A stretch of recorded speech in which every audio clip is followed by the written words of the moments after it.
Hello guys, hello water sign, hello Pisces, Scorpio, and Cancer. Welcome dito sa aking channel, Kapalaran 888. Alamin natin kung anong messages, vibration, kabay energy na pwedeng ibigay sa inyo ng ating baraha sa araw na ito. Ito ay general reading, so pwede kang makaresonate. Gamitin mo yung intuition sa mga mensahe dito.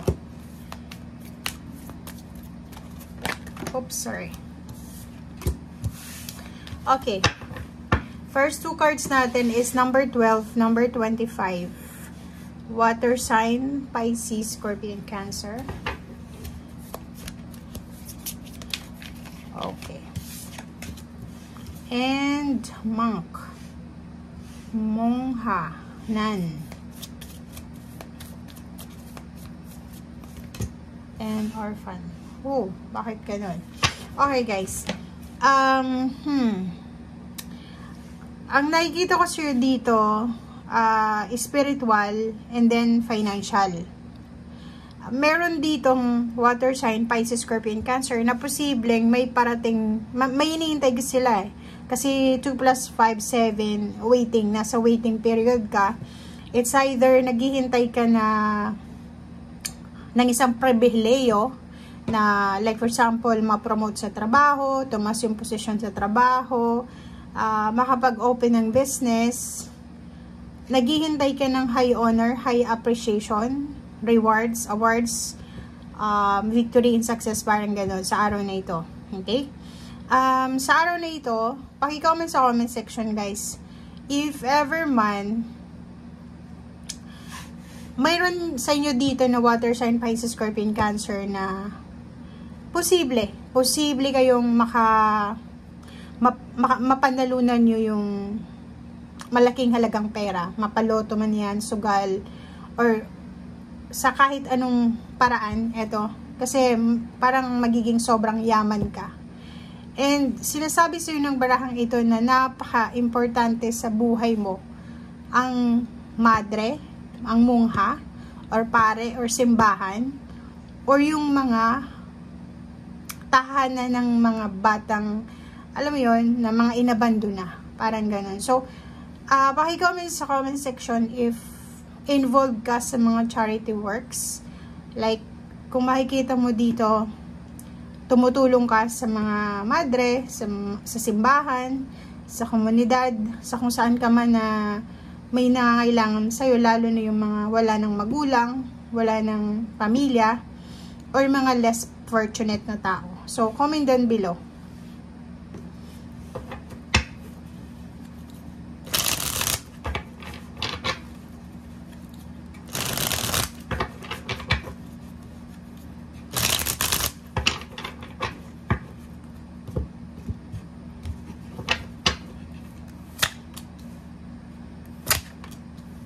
Okay, so second deck natin is meron ka ditong Queen of Swords and Zero the Fool.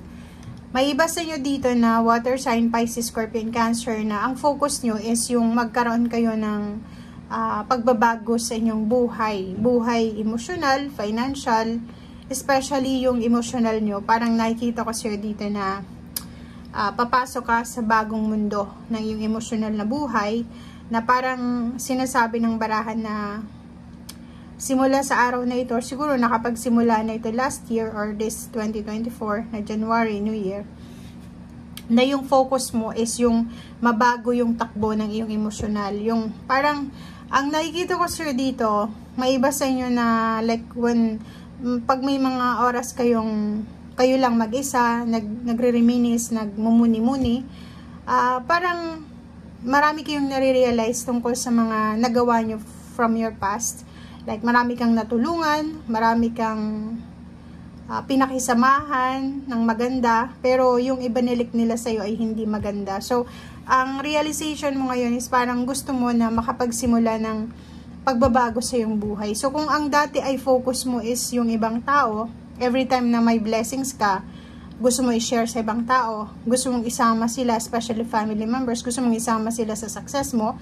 But no, parang nakikita ko, ang focus mo ngayon is makapagsimula ng bagong buhay na unahin mo yung sarili mo. Kasi, end of the day, if may kasayahan ka, like for example, pag may pera ka, maraming nakikipagsaya sa'yo. Like ganun, pag celebration. Pero in times ng problema, wala kang karamay. Kundi yung Panginoon lang, kundi yung sarili mo lang. Parang ganun. So, nakikita natin na sobrang strength ang ibibigay sa'yo na itong mindset na to. Parang sinasabi ng barahan na eto na yung simula ng sobrang kalakasan sa buhay mo.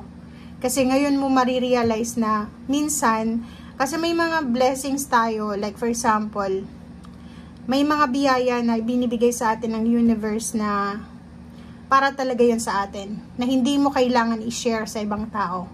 Meron din na biyaya na para yun sa ibang tao, hindi yun para sa'yo. Alam mo yun?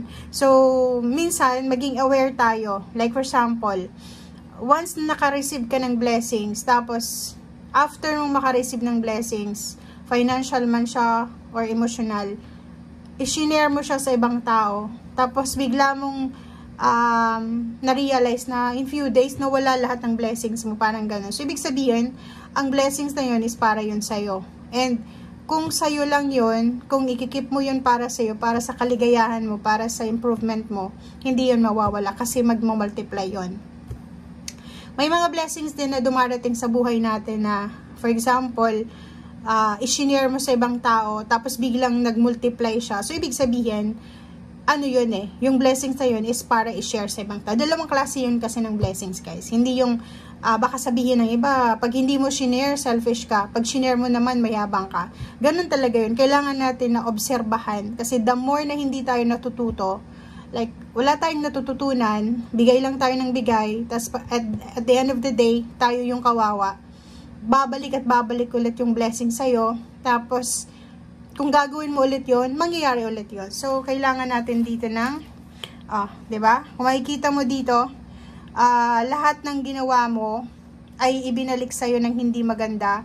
But, ayun ay posibleng makakatulong sa'yo para mas lalo kang maging strong, maging patient, and marami kang ma-appreciate sa buhay mo.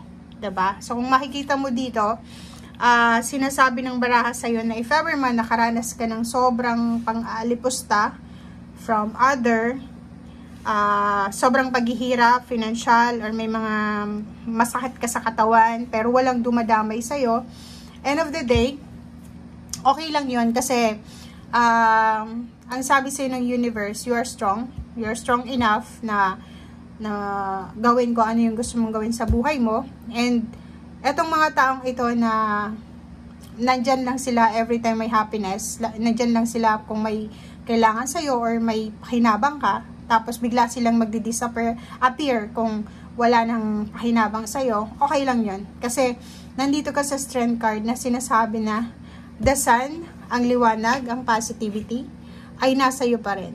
Diba? So, kung makikita mo dito, sandata mo dito sa pagiging strong mo is yung pagiging mapasensya mo, pagiging generous mo, pagiging mabuting tao, yung hindi mo pagkimkim ng sama ng loob, yung palagi kang nagpapatawad, yung palagi kang nagbibigay. So, kaya ka din, parang sinasabi ng baraha na, hindi nagtatagal or hindi magtatagal, like may mga problems ka, problema sa pera, relationship, pero hindi pumapayag ang universe, ang ating Panginoon, na hindi ka makaalis dyan sa situation na yan, diba? Pansin nyo, Ryan, minsan wala kayong pera, tapos biglang may blessing na dumating. Pansin nyo, may problema kayo, bigla kayong nagkaroon ng karamay. Diba? Parang ganun. So,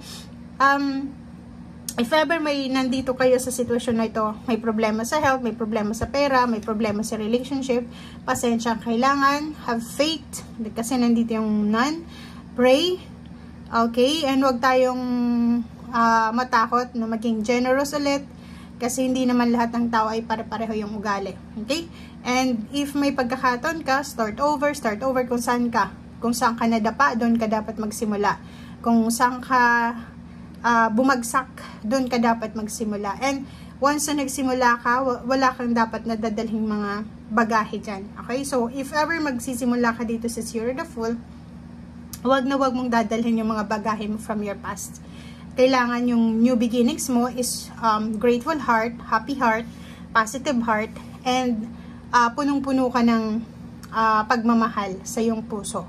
Okay? Para lahat ng blessings ay ibuo sa iyo ng universe. Thank you guys. Bye!